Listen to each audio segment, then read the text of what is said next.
Durante a maior parte da história moderna, o comércio da China com o mundo era marítimo. Navios porta-contêineres saem de Xangai, Ningbo, Shenzhen ou Guangzhou. Ele cruza o Mar do Sul da China, passa pelo Estreito de Malaca, entra no Oceano Índico e então segue em direção ao Golfo Pérsico, ao Mar Vermelho ou ao Mediterrâneo. Essa rota fez da China a fábrica do mundo, ligando portos chineses a produtores de petróleo, mercados europeus, portos africanos e compradores do Oriente Médio. Isso também gerou um grande problema, pois a maior parte do comércio depende de rotas marítimas estreitas fora do controle da China, como o Estreito de Malaca e o Estreito de Hormuz. O Mar Vermelho virou novo ponto de pressão. Quando uma dessas rotas enfrenta guerra, sanções, pirataria, congestionamento ou tensão política, os custos de transporte sobem, as cargas atrasam e os países fazem a mesma pergunta. O que ocorre se a rota marítima não for suficiente? A resposta da China não é abandonar o mar, pois navios ainda transportam mais carga a custo menor que trens. Um navio porta-contêineres grande transporta mais de 20 mil contêineres, algo que nenhuma ferrovia iguala. Porém, a China não precisa que ferrovias substituam navios. Ela precisa das ferrovias para lhe dar opções. E é aí que o Irã entra na história. Mas como exatamente essa ferrovia funciona? Por que o Irã é tão importante? Um único corredor sul pode realmente competir com rotas marítimas tradicionais que transportam o comércio global há décadas? Para entender por que a China quer uma ferrovia até o Irã, é preciso olhar o mapa. A China está no leste da Ásia. Suas cidades mais ricas, principais portos e maiores zonas industriais concentram-se na costa do Pacífico. O Irã fica no lado oeste da Ásia, entre a Ásia Central, o Golfo Pérsico, o Turcomenistão, o Iraque, o Cáucaso e a região do Oceano Índico. Pelo mar, esses dois países parecem distantes, mas por terra é diferente. O oeste da China se conecta diretamente à Ásia Central. De Xinjiang, trens cruzam para o Cazaquistão, de onde cargas seguem pelo Uzbequistão e Turcomenistão. Depois, pode entrar no Irã por conexões de fronteira como Sarax, um dos principais portais ferroviários entre o Turcomenistão e o Irã. A partir daí, o Irã deixa de ser apenas destino final e passa a ser um elo de ligação. Suas ferrovias transportam cargas para Teherã e outras grandes cidades. Elas podem transportar mercadorias para o sul, rumo ao Golfo Pérsico, se conectar ao oeste com a Turquia e a rotas norte-sul envolvendo Rússia, Cáspio e Índia. É por isso que a ferrovia da China ao Irã é importante. Ela não existe como uma linha isolada. Ela faz parte de uma rede comercial maior que China, Irã e os países da Ásia Central passaram anos tentando fortalecer. Para a China, a lógica é clara. A China busca ampliar rotas de exportação, acesso aos mercados do Oriente Médio e alternativas ao transporte exclusivo por navios. Ela também quer laços comerciais mais fortes com a Ásia Central, uma região rica em recursos energéticos, minerais e geografia estratégica. Para o Irã, a rota é importante por um motivo diferente. O Irã está em uma das melhores localizações da Ásia, mas as sanções limitaram seu acesso ao comércio global normal. Uma ferrovia com a China oferece ao Irã novo canal para receber mercadorias, exportar e atuar como país de trânsito entre o leste asiático e o Oriente Médio. Para a Ásia Central, essa rota soluciona um antigo problema da região. Cazaquistão, Uzbequistão e Turcomenistão não têm acesso direto ao mar. Por anos, essa geografia os fez depender muito de rotas pela Rússia, via Mar Cáspio ou longas rodovias. Uma ferrovia ao sul pelo Irã dá a eles outra rota para mercados globais. É por isso que essa rota chamou a atenção. Não é a rota mais rápida para tudo.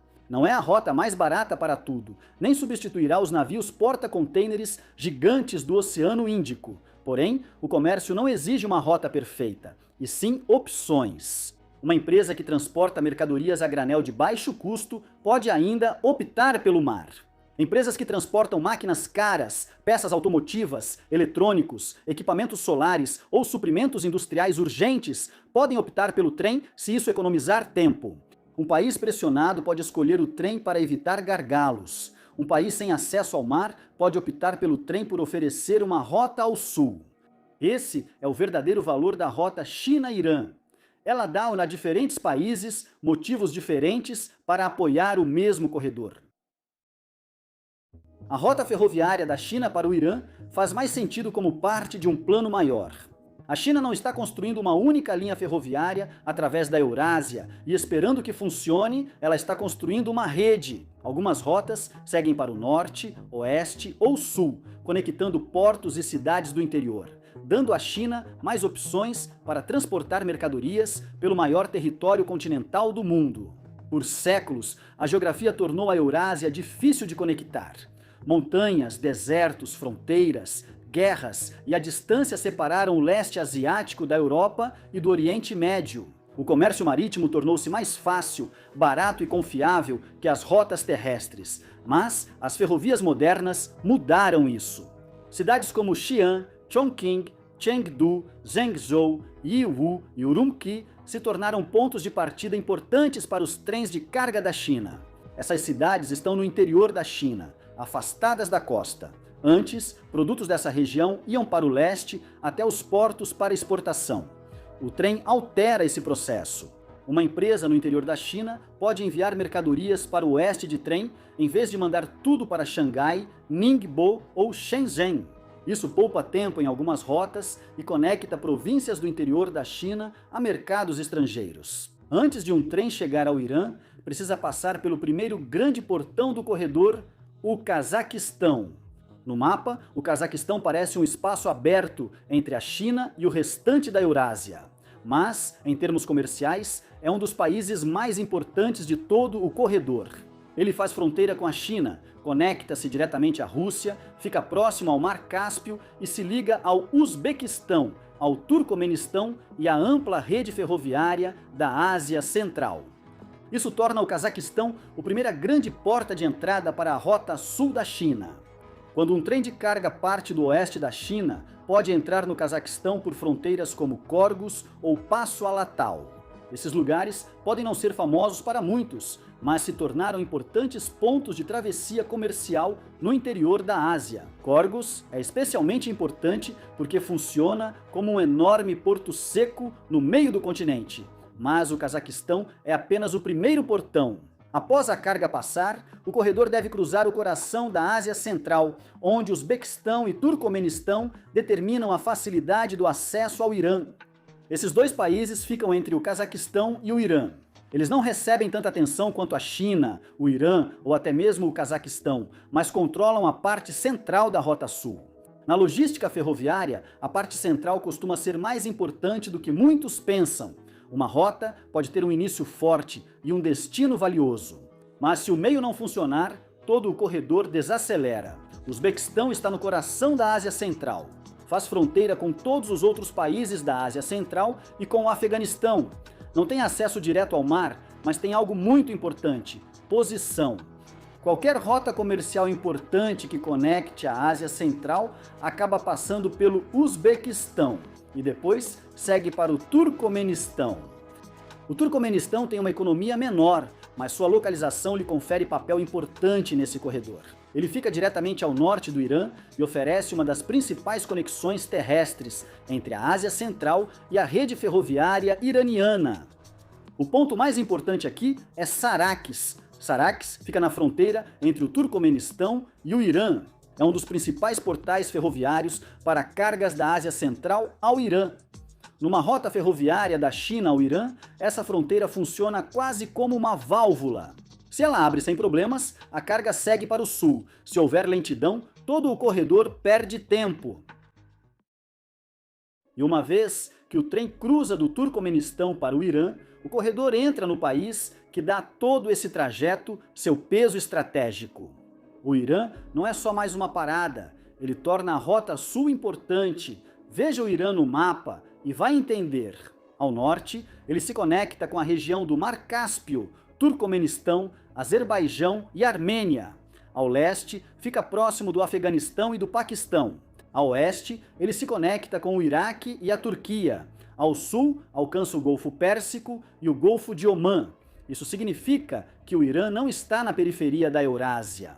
Ele está situado no meio de várias regiões ao mesmo tempo. É por isso que a rota ferroviária da China para o Irã tem um significado muito maior do que um simples comércio bilateral. Sim, a China pode enviar mercadorias para os mercados iranianos. E sim, o Irã pode enviar exportações de volta para a China. Mas o verdadeiro valor vem daquilo a que o Irã se conecta depois que o trem chega. Isso faz do Irã um portal. E para a China, portais são importantes.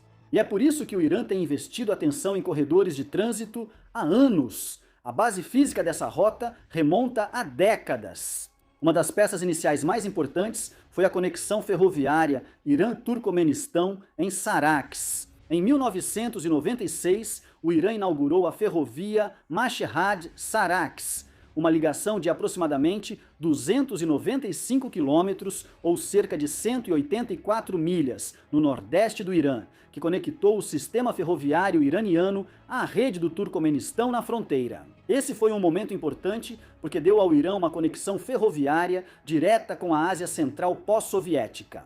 Essa ligação já era importante antes dos atuais trens de carga China-Irã. Ela conectou o Irã à Ásia Central em uma época em que países recém-independentes como Turquemenistão, Uzbequistão e Cazaquistão estavam buscando novas rotas comerciais. Ela também reviveu a ideia básica de uma conexão terrestre entre o leste asiático, a Ásia Central e o Oriente Médio. Mas Sarax era apenas uma parte da história. O grande avanço seguinte foi a ferrovia do Cazaquistão ao Turquemenistão até o Irã, também conhecida pela rota Uzan-Aberakhet-Agorgan. Essa linha estabeleceu uma conexão ferroviária norte-sul mais direta do Cazaquistão ao Irã via Turquemenistão. Os três países assinaram um acordo de construção em 2007 e a construção começou em 2009. A sessão final foi inaugurada em 3 de dezembro de 2014, quando os presidentes do Cazaquistão, Turquemenistão e Irã lançaram a ferrovia na fronteira entre Turquemenistão e Irã. Relatórios da indústria ferroviária chamaram isso de elo final de um corredor norte-sul entre os três países. Isso foi importante porque deu ao Cazaquistão e ao Turquemenistão uma rota sul mais curta em direção ao Irã e ao Golfo Pérsico. Depois veio a conexão com a China. Em fevereiro de 2016, o primeiro trem de carga direto da China chegou a Teherã após viajar da província de Zhejiang, passando pelo Cazaquistão e pelo Turquemenistão. Relatórios da época afirmam que a viagem percorreu mais de 10 mil quilômetros em cerca de 14 dias, sendo uma grande prova de conceito. A rota voltou a ser usada. Ganhou atenção em julho de 2024, quando o trem-bloco de contêineres entre Irã e China retomou o serviço após ter sido suspenso durante a pandemia. A cerimônia aconteceu na estação ferroviária de Apron, perto de Teherã, e o serviço ligava Qom, no Irã, a Yiwu, na China. Isso foi importante porque mostrou que o corredor não havia desaparecido, e é por isso que a rota importa hoje. A questão não é mais se um trem pode chegar ao Irã vindo da China. Ele pode. A verdadeira questão é se essa rota pode se tornar confiável o suficiente, rápida o suficiente e acessível o suficiente para que as empresas a utilizem repetidamente. E você, o que acha? Conte pra gente nos comentários abaixo.